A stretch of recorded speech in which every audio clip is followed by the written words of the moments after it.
Good afternoon and welcome to the Library of Congress National Book Festival. I'm Guy Molinar and I work at the library. And I'm here with Bill Buford, whose new book is Dirt, Adventures in Lyon as a Chef in Training, Father, and Sleuth, Looking for the Secret of French Cooking. Welcome, Bill, and thank you so much for being with us today. Thank you, Guy. It's a great pleasure to be here. Thank you. I should also mention that Bill has recorded a special video for us for about 30 minutes, and you can see that as well at nationalbookfestival.com, and he's in the food stage. So if you go to nationalbookfestival.com, the food stage, you will be able to see more of Bill and hear him talk more about his book. Let's begin the conversation. The title of your book alone, I think, is worth several questions. Father, why is Father a part of that book title? It doesn't seem to fit. It doesn't seem to fit, except really what the book is a story of the journey of our family, lifting ourselves out of New York City, New York State, and the United States of America, and transplanting ourselves to the city of Lyon when we had twin toddlers, George and Frederick. And they are as much a part of the story, as is my wife, as much a part of the story, as my efforts to learn how to be French cook or make my way in the French kitchen or understand what the French kitchen is. We were in Lyon for 5 years and we arrived with only one of us speaking French, and that wasn't me, and it wasn't our twin toddlers. And we left transformed for life by our experiences of the city. And in that respect, being a father was a very big part of our adventure. Tell us a little bit about your 5 years in France. Were you cooking that entire time? How did you get your way into some of these kitchens? Those are two big questions. The easiest one might be the last one, which is actually the hardest one in many respects, is how did I get into the kitchens? I got into the kitchens with a lot of difficulty. I'd written a book about going to Italy and making my way into some Italian kitchens and an Italian butcher shop run by Dario Cecchini. And I felt I had enough credentials and enough kind of journalistic cred to be able to land in Lyon, and which is people regard as the gastronomic capital of France, certainly, if not the world, and we would be able to make my way in. I had copies of my book about Italy translated into French, and I went to all these prestigious restaurants, one after the other, had dinner with the chef, flatter, grease, did the whole thing. I remember the first time I went to see Mathieu Vianney at the very famous La Mère Brasier restaurant in Lyon. And we were saying goodbye to him there at the door. And I gave him a copy of my book in French of my Italian adventure. And he looked at it. And he paused for a long time. And then he said, Italian cooking. And then he put it away. And I realized he's not taking me in there. He doesn't want me in there. That was probably the last thing you should have shown him. Meaningless to him. And that experience was repeated several times until finally I ended up in a great place, which was our local boulangerie, our baker, and a guy who called himself Bob, whose actual name was Yves. And that was kind of my in to France. Why we stayed 5 years is another question. I think it's probably because after a very hard first year and a not so easy second year and a pretty cool third year and a kind of wonderful fourth year, we didn't want to leave.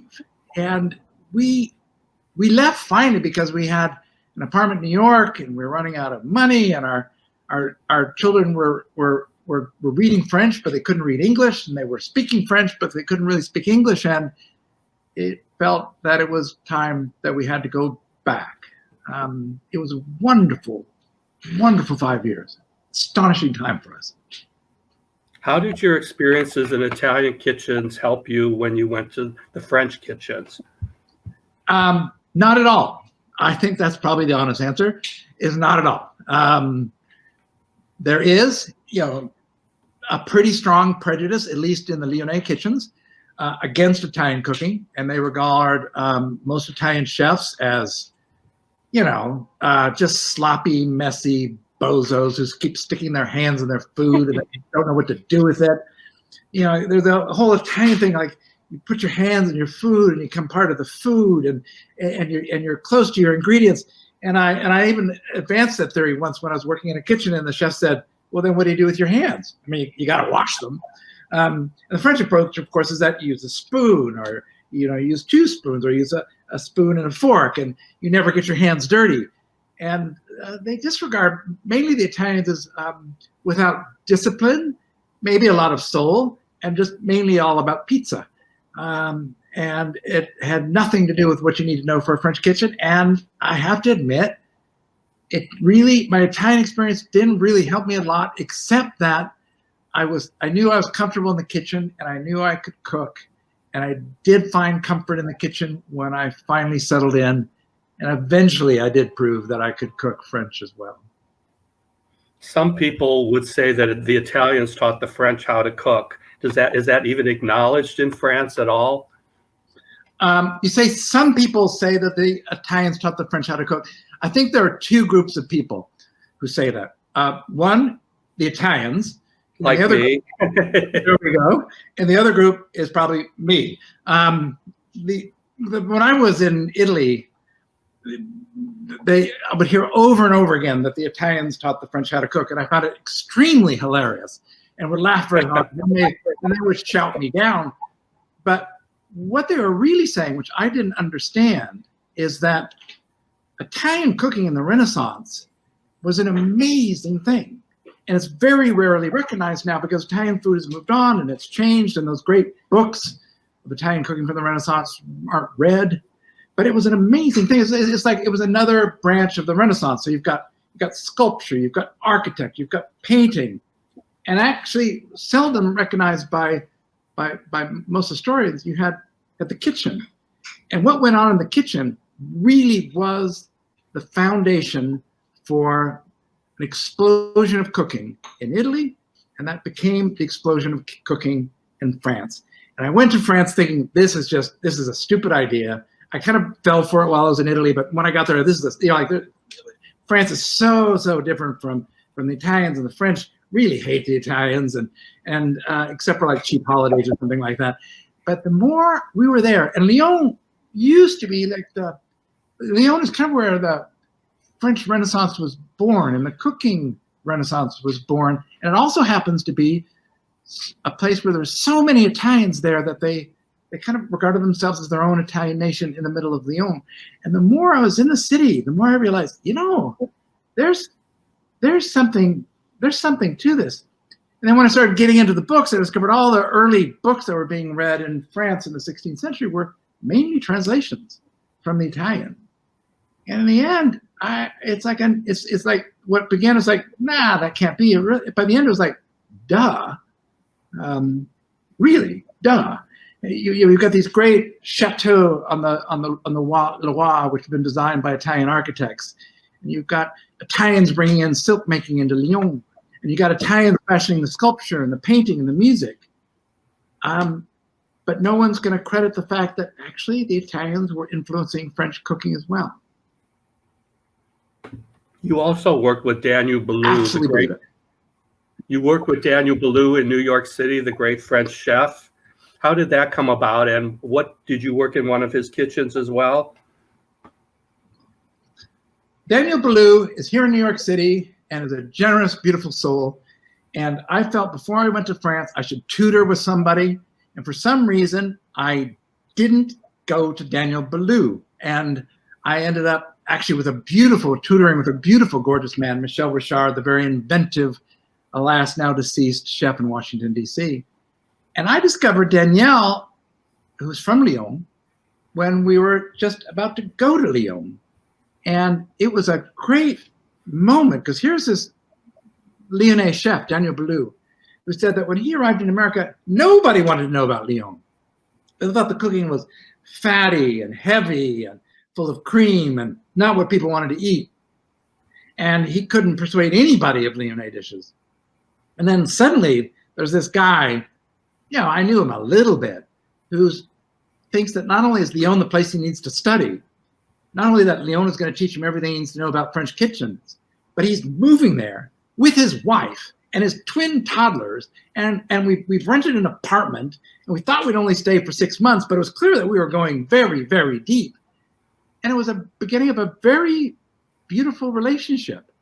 And Daniel's family is still there. His father's there, his mother's there, his siblings. And he would see us every time he came to Lyon. When I eventually did work in Daniel's kitchen, it was several years later, and it was when we were still living in Lyon. And it was to fly over to New York and make Daniel's basically iconic Lyonnais dishes side by side with him. And it was a great kind of real union of realizing that we were sharing this extraordinary foundation of Lyon in the kitchen of France, and I knew what he was talking about, and I'd learned the basics, and I could work pretty much step by step with him. He's now become a great friend. In fact, he celebrated our boy's 15th birthday 2 nights ago. Great. For those of you who don't know it, Bill has also written a great book about Italian cuisine and his adventures in Italian food. And it's called Heat. But part of the subtitle is, "And a Slave to a Dante-Quoting Butcher in Tuscany." Can you tell us about who that is and what your experiences were with him? That is the just inimitable, charismatic, enchanting, Dante-quoting butcher of Penzano, Dario Cecchini. And I went there after doing some Italian cooking here in New York at Babbo. And it was just a revelation. My thinking was, you can learn Italian cooking, but you got to go to Italy if you're going to learn. It's like if you can learn French cooking, but if you really want to know French cooking, you got to go to France. And in both cases, you got to learn the language as badly as you might speak it, or in my case, as badly as I might speak it. And Dario was just, he is just a larger than life figure in this village of then 900 people. It's expanded, and I became a butcher's apprentice. I learned my Italian. I learned the Tuscan preparations of beef and pork mainly. And it was also there, being not that far from Florence, that I began hearing over and over again that Italian cooking arose out of the Italian Renaissance, and French cooking arose out of the Italian Renaissance. Here's a question that relates to your being a father and part of your book's title. Has any aspect of fatherhood made you a better chef? Or conversely, is there anything about cooking that has made you a better father? I think yes and yes. Well, in many ways, it's actually been a foundation of our relationship to our children in many, many ways. There's few things more directly satisfying than making food for members of your family. Just whatever it is, it doesn't have to be sophisticated. It's just that act of giving nutrition to members of your family who depend on your love, your attention, your support, and who are growing up. And the big moment for us when we started feeding our boys and they started joining us at the table was when we got to France. They were 3 years old, and they started maybe when they were 4. Whenever it was, it felt way, way, way too early. But it was also when we were discovering French cooking, and they were discovering French cooking in their school, because they went to a basic public school, and they had a canteen, and their canteen had 3 courses every day with choices between vegetarian and dairy and non-dairy, and it was basically an education in how to eat French. And the whole foundation of those 5 years for us, we're fashioned by our feeding them, our learning the foods of where we were, they're learning the foods of where we were in their school, and we all came together in this place that puts a premium on eating. A place that you would never eat in the street. You would never, at the time, it's probably changing now, but if you would pause for lunch, you would have your lunch at the table. You would keep yourself from being distracted from anything except the food. And the result is now, I mean, we're in this kind of happy spot where I'm doing an occasional column for the New Yorker online about food preparations that I've learned in France or that I'm learning still. And I had this idea that I put to the New Yorker of the boys making a video with me. And they're hilarious. They're wonderful. The only obstacle to their getting just more and more fame, the boys, is that their father is so unreliable and so slow to produce copy that we haven't produced as many videos as we like to.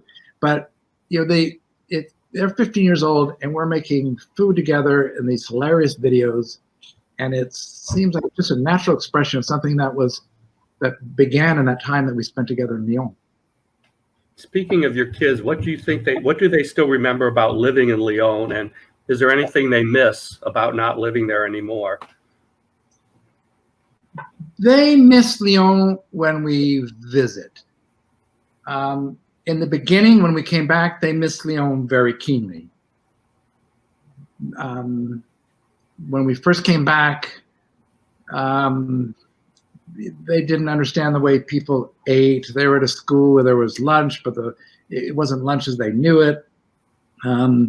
They'd come from it was almost like a village school where everybody in the quartier knew everyone else. We knew their parents. They met with their parents. We saw their children all day long. It was just a small space. And they had this intimacy with the members of the school. We once went back. We left Lyon right before we left it permanently, and then we came back.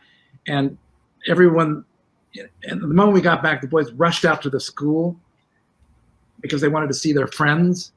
And they were there just as the school was ending and the gates opened, and all these mothers started weeping because we'd left, and it was before we left formally, and they all thought we had left and now decided to come back and knew that Lyon was much better than New York, and we weren't going to live in the United States, but we're actually going to reside in France forever and ever and ever. And the boys got swarmed by all the children, and the children chased the boys all around the school playground and chased them until finally they just jumped on top of them in this big group hug.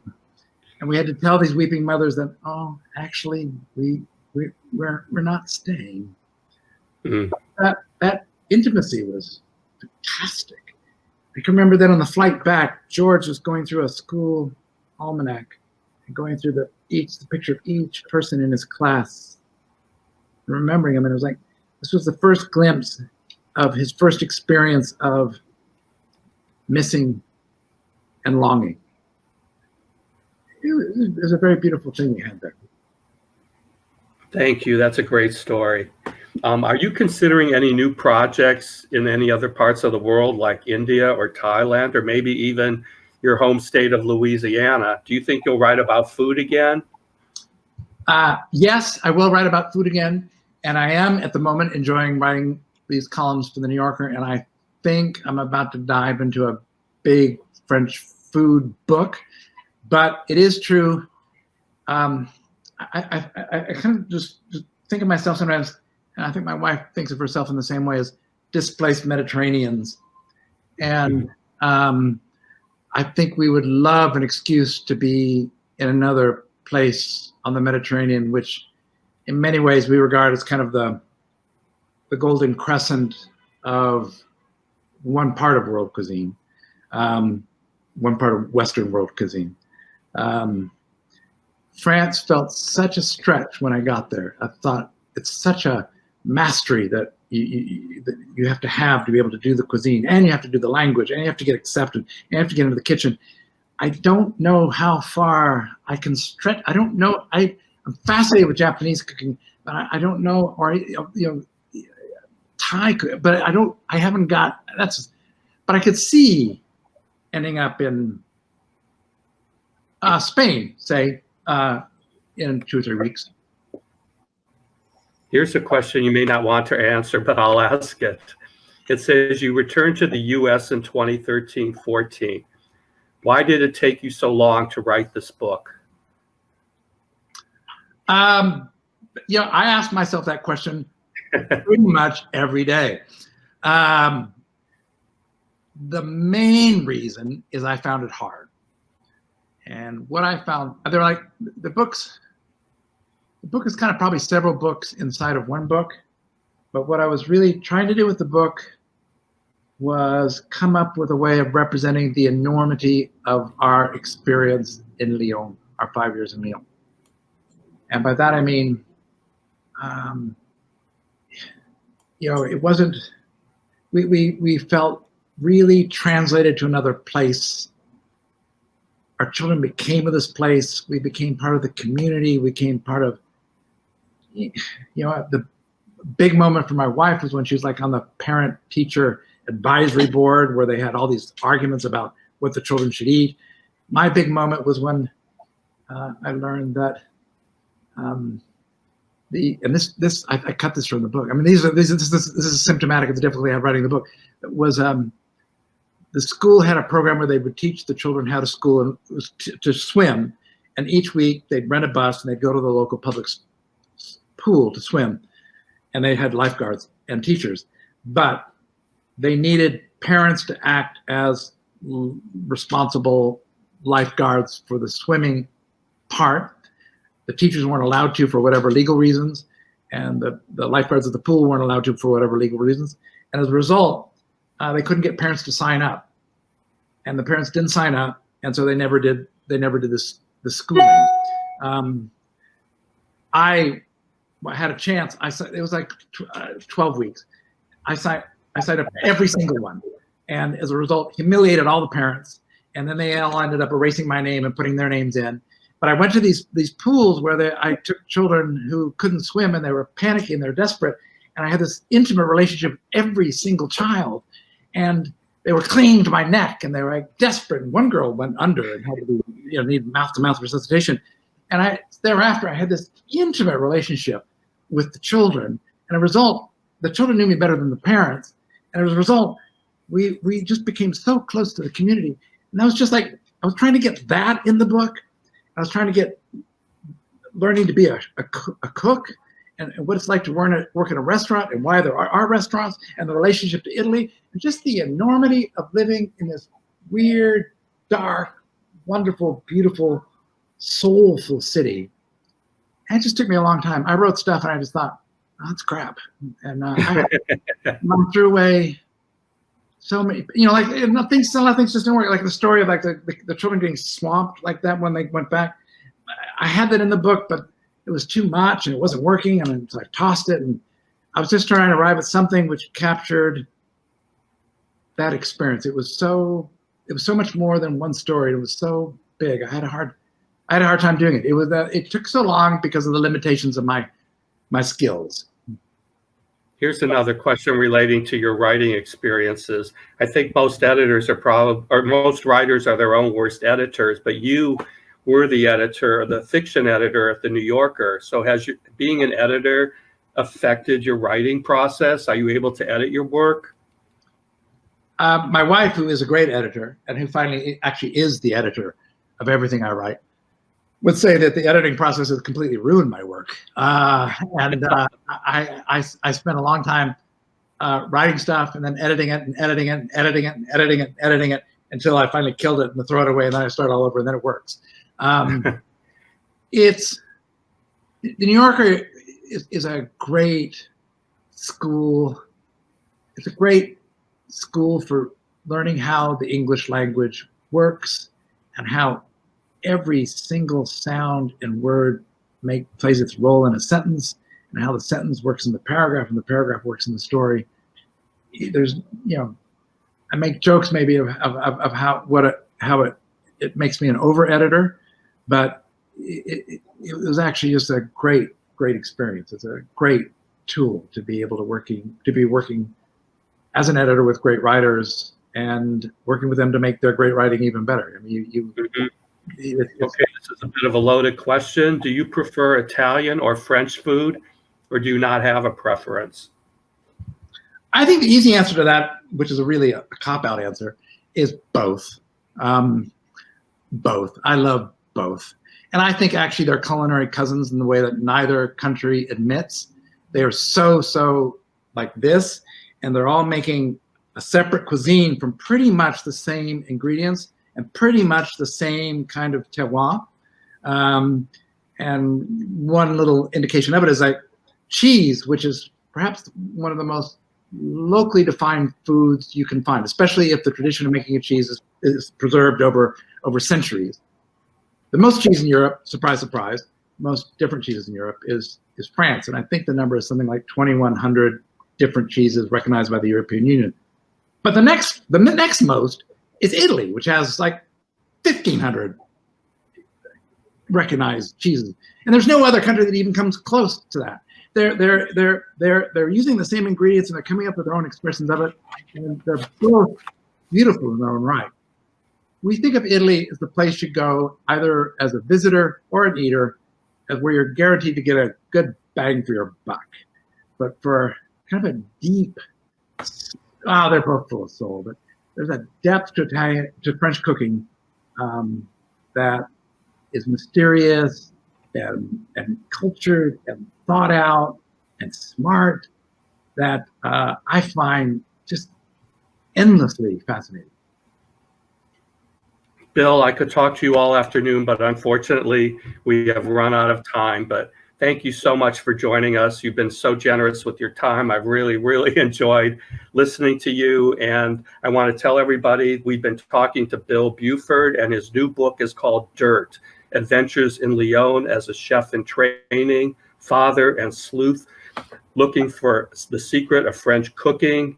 And his previous book was called Heat, which is about Bill's adventures in Italian cooking. And if you want to hear more from Bill Buford, he has recorded a unique video for us for the book festival, and you can see that at nationalbookfestival.com, and it's in the food stage. Thanks also to our audience out there, and thank you for your great questions. And I hope you could explore the many programs for the remainder of the book festival.